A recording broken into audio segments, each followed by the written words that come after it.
वर्तमान को नमन। आज हम लोग बात करेंगे गीता के कुछ श्लोकों के बारे में, जहाँ पे श्री कृष्ण द्वारा ये बात क्लियर कट बताई गई है कि जातियाँ, वर्ण व्यवस्था जन्म से तय नहीं होती है। अध्याय 1 के श्लोक 41 में अर्जुन युद्ध के कारण होने वाले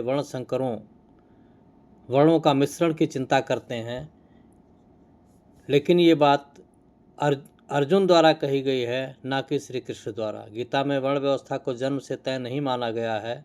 श्री कृष्ण बार बार स्वधर्म, अपने गुण कर्म अनुसार कर्तव्य पर जोर देते हैं और ये बात आखिरी अध्याय तक जाती है। 18वें अध्याय तक श्री कृष्ण यही समझाने में लगे रहे कि हमने वर्ण व्यवस्था बनाई है, लेकिन ये जातियों के जन्म के आधार पर तय नहीं होता। जातियाँ ये कर्म और उनके गुणों के आधार पर तय की जाती हैं।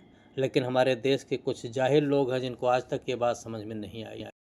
भगवान की पूजा अर्चना तो करते हैं, लेकिन उनकी बात को कोई नहीं मानता है और ये हमारे देश में, हमारे समाज में बिल्कुल साफ तौर पे देखी जा सकती हैं चीज़ें कि वे अपने भगवान की पूजा करेंगे लेकिन अपने ही भगवान की बात को नहीं मानेंगे। इन जाहिलों के बीच में कैसी पूजा, कैसा पाठ, कैसा कर्म, कैसा धर्म, जब इनको अपनी मर्जी से सब कुछ करना है, अपने इष्ट देव की बात भी नहीं मानते। आप यहाँ देखिए, साक्ष्य आपके सामने है।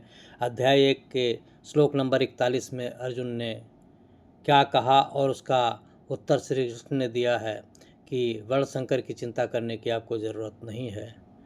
दूसरा आप देख सकते हैं, यहाँ पे साक्ष्य है। आप जाइए गीता में ध्यान से पढ़िए, गीता को देखिए। अध्याय नंबर 4 में श्लोक नंबर 13 में क्लियर उन्होंने बताया है कि किस तरह से वर्ण व्यवस्था बनाई गई और उनको किस आधार पर बांटा गया।